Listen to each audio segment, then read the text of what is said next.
Good afternoon. अभी मैं आपको जो बताने जा रही हूँ वो है BeCl2 का स्ट्रक्चर। सबसे पहले इसको पढ़ने से पहले आपको पता होना चाहिए कि BeCl2 का ऑक्टेट कंप्लीट नहीं है।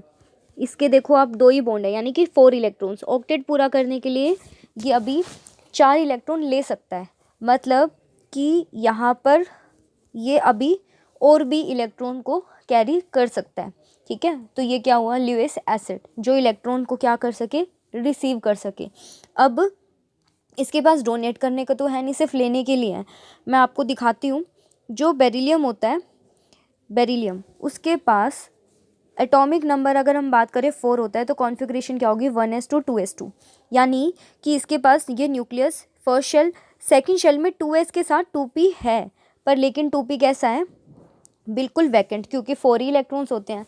तो बेरिलियम की अगर हम बात करें तो 1s के बाद 2s आता है, इसमें 2 इलेक्ट्रॉन तो हैं, पर जो ये आपके यहाँ पर दिखाई दे रहा है 2p, ये इलेक्ट्रॉन मॉलिक्यूल बनाते समय जंप करेगा। 2 तो इलेक्ट्रॉन है जहाँ से Be किसी भी एलिमेंट के साथ बॉन्ड बना सकता है, बट 2 ऑर्बिटल्स कैसे होते हैं, वैकेंट, यानी यहाँ पर कोई देने वाले आएगा तो ये एक्सेप्ट कर सकता है, तो एक्सेप्ट करता है, इसलिए इसे कहेंगे Lewis acid, acceptor, electron acceptor. तो ये ध्यान रखिएगा। बेरिलियम के पास कितने ऑर्बिटल्स हैं आखिरी शेल में, आखिरी वाली जो शेल है, ये nucleus first shell second, 2s और 2p, 2p में कितने ऑर्बिटल्स होते हैं, 3, तो यानी कि 2s और 2p, यानी 4 बॉन्ड बना सकता है बेरिलियम। होते इसके पास सिर्फ 2 ही इलेक्ट्रॉन्स हैं, पर 2 ऑर्बिटल खाली है, मैक्सिमम 4 बॉन्ड फिर भी वो बना सकता है किसी से लेकर।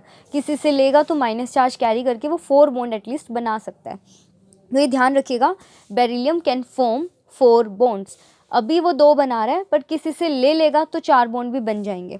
अगर बेरिलियम के नीचे वाले जो एलिमेंट्स हैं वो क्या कर सकते हैं, इससे ज़्यादा बॉन्ड भी बना सकते हैं, क्योंकि उनके पास 2p के बाद उनमें तीसरी भी शेल होगी ना, यानी कि ये तो 2s है, बेरिलियम से जो नीचे वाला एलिमेंट है उसके पास 3 शेल हैं, उससे नीचे वाले के पास 4 शेल हैं, तो उनके पास d ऑर्बिटल होते हैं, वो उनको भी यूज़ करके यानी अपना ऑक्टेट यानी नंबर ऑफ़ बॉन्ड्स को 4 से ज़्यादा बढ़ा सकते हैं। ये ध्यान रखिएगा। अब हम बात करेंगे BeCl2 का स्ट्रक्चर। पहले शॉर्ट में बता देती हूँ। जैसे कि बेरिलियम के पास अभी मैंने बताया 4 ऑर्बिटल होते हैं आखिरी शेल में, 4 ऑर्बिटल्स, 2s और 2p, 2 इलेक्ट्रॉन तो हैं इसके अंदर, 2 की और जगह खाली है, यानी एक्सेप्ट तो कर सकता है एटलीस्ट, तो 4 बॉन्ड बना सकता है। तो देखिए इसने 2 बॉन्ड तो BeCl2 लीनियर स्ट्रक्चर है, तो देखो सीधा स्ट्रक्चर बनाया, सीधा यानी कि 2 बॉन्ड तो यूज़ कर लिए, अब 2 ऑर्बिटल वैकेंट पड़े हुए हैं, ये देखिए 2 ऑर्बिटल वैकेंट है, ये एक BeCl2 है। पर इसका वाइट जो पाउडर होता है ये ऐसे नहीं रहता कि एक मॉलिक्यूल एक साथ रहता है, नहीं, बहुत सारे मॉलिक्यूल पॉलीमर बन के रहते हैं। तो ये एक BeCl2 में मैं आपको एटलीस्ट 2 दिखाऊंगी, आप इसको बहुत सारा मान के चलना। ये एक और BeCl2 है। अब Cl के पास क्या होते हैं, लॉन पेयर्स, आखिरी शेल में 7 इलेक्ट्रॉन है, एक तो इसने बेरिलियम के साथ यूज़ कर दिया। अब ये 3 लोन पेयर दिख रहे होंगे आपको, तो इसके पास ये रहा एक लोन पेयर, ये इसने इसको डोनेट कर दिया। पढ़ा तो रखा है आपको कि एक तरफ वैकेंसी हो और दूसरी तरफ इलेक्ट्रॉन्स हो, तो वहाँ पर क्या होता है, वो डोनेट कर देता है। Cl ने अपने इलेक्ट्रॉन बेरिलियम को भी दे दिया और खुद भी रखे और उसको भी दे दिए, तो डेटिव बॉन्ड बन गया। तो यहाँ पर बेरिलियम के पास यहाँ पर भी तो 4 ऑर्बिटल्स होंगे, 1 2 और 4, मतलब 2 और इधर भी Cl क्या कर सकता है, डोनेट। क्लैरिटी नहीं हुई है तो दोबारा देख लीजिए, मैं एटलीस्ट 3 बेरिलियम बना के दिखा देती हूँ।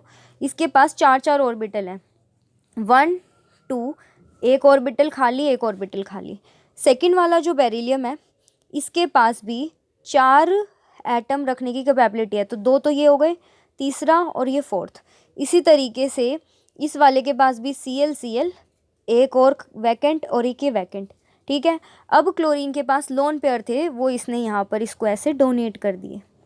ठीक है, जो ऊपर वाला क्लोरीन है उसने पास होने की वजह से ये अपने इसको डोनेट कर दिए, देखो डेटिव बॉन्ड बन गया। तो मैं नीचे बना के दिखाती हूँ।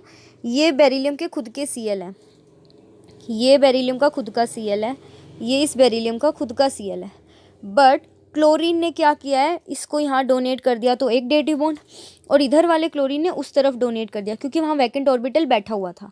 ऐसे ही यहाँ पर देख रहे हो, ये इसको डोनेट कर रहा है, ये इसको डोनेट कर रहा है, यानी ये इसको और ये इस तरीके से इसको डोनेट। ऐसे ही जो और अगला बेरिलियम क्लोराइड है वो इस वाले को डोनेट कर रहा होगा, और इससे जो पहले यहाँ पर इनिशियली ये भी इसको डोनेट कर रहा होगा। कहने का मतलब देख रहे हो, ऐसा लग रहा है बहुत सारे बेरिलियम है और उनके ऊपर ऐसे क्लोरीन के ब्रिज से बने हुए हैं, ठीक है। तो बेरिलियम का कैसा स्ट्रक्चर होता है, पॉलीमेरिक। अभी तो ये मैंने 3 यूनिट दिखाई हैं एटलीस्ट। बेरिलियम का कैसा होता है, बेरिलियम क्लोराइड का स्ट्रक्चर पॉलीमेरिक, ठीक है। तो मैं आपको कम से कम भी 4 बेरिलियम रख के दिखा देती हूँ। ये असली वाला बेरिलियम क्लोराइड है, पर बहुत सारे मॉलिक्यूल सॉलिड स्टेट में पास रहते हैं, इस वजह से वो क्या कर लेते हैं, डेटिव बॉन्ड बना के पॉलीमेरिक स्ट्रक्चर में आ जाते हैं। ये इसको डोनेट करेगा, ये इसको ऐसे, ये ऐसे कर रहा है, ये डोनेट ऐसे, फिर ये वाला क्लोरीन आगे किसी को डोनेट करेगा और ये किसी से ले रहा होगा, फिर ये यहाँ से किसी से ले रहा होगा। एक इस तरह से सॉलिड स्टेट में बेरिलियम क्लोराइड की कैसा स्ट्रक्चर होता है, पॉलीमेरिक स्ट्रक्चर, क्लोरो ब्रिजेस के साथ, क्लोरो Cl के ब्रिजेस बने होते हैं ऊपर, ब्रिज। तो बेरिलियम क्लोराइड का कैसा स्ट्रक्चर होता है, polymeric structure in solid phase. अगर हम इसको वेपराइज कर दें, मतलब बहुत ज़्यादा हीट दे दें वेपर फॉर्म में भी डेटिव बॉन्डिंग इतनी मजबूत रहती है कि ये अलग नहीं होते हैं, और 2 BeCl2 जुड़ कर रहते हैं, 2। तो ये देखो, ये 2 BeCl2 अगर जुड़ेंगे, खुद ही देख लीजिए, 2 BeCl2 हैं टोटल। यहाँ पर Cl कितने हैं, 1 2 3 4 Cl हैं, 2 Be हैं। तो फिर ये इसको डेटिव बॉन्ड इधर देगा, ये इसको, तो 3 की शेप बनानी है। तो इसको मैं थोड़ा सा चेंज कर रही हूँ, 3 की शेप ऐसी नहीं होती है, तो हम 3 वाली शेप ऐसे बना देते हैं, ठीक है। तो ये देखिए, ये वाला शेप है, तो इसमें से एक ये वाला जो क्लोरीन है ऊपर वाला, ये इसको डोनेट कर रहा है, और ये वाला क्लोरीन इसको ऐसे डोनेट कर रहा है। मैं एक बार फिर से बना देती हूँ इस स्ट्रक्चर को, Be, ये इसका Cl, ये इसका Cl, ये इसका Cl, इसका Cl। अब यहाँ पर क्या हुआ है, Cl ने इसको डोनेट किया, तो ये 2 यूनिट एक साथ हैं, BeCl2 की कितनी यूनिट हो गई टोटल, 2। तो डाइमेरिक स्ट्रक्चर होती है वेपर स्टेट में, ये ध्यान रखिएगा। इतना गर्म करने के बाद भी वेपर स्टेट में भी ये डाइमर की फॉर्म में एग्जिस्ट करता है, ना कि सिंगल यूनिट, मोनोमर नहीं, डाइमर। तो सॉलिड स्टेट में पॉलीमर, वेपर स्टेट में किस स्टेट में पाया जाता है, ये डाइमेरिक स्ट्रक्चर में, डाइमेरिक स्ट्रक्चर, वेपर स्टेट में भी डाइमेरिक होता है। और अगर हम बात करें इसी सब्सटेंस को अब मैं और ज़्यादा हीट कर दूँ 1200 केल्विन, तब जाके ये छोटा मोनोमर यूनिट में टूटता है।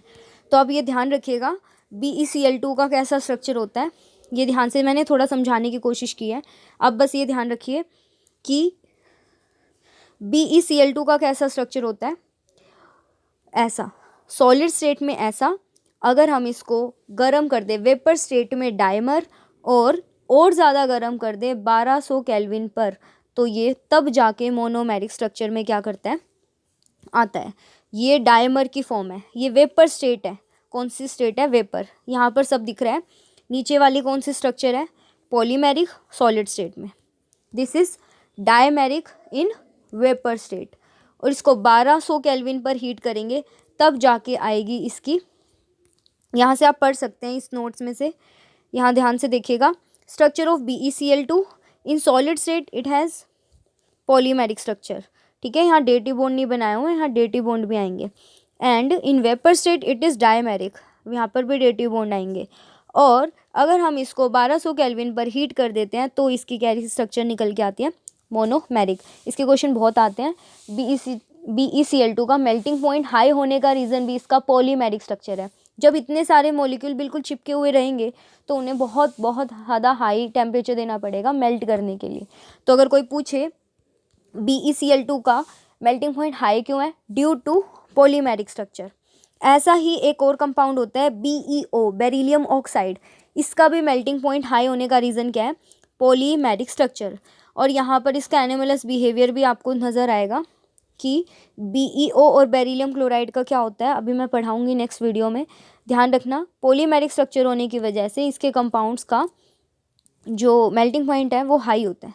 यहाँ मैंने थोड़ा समझाने की कोशिश की है, देख लीजिए ये सब कुछ, ठीक है। और बाकी आपको कुछ पूछना है तो आप पूछ सकते हैं।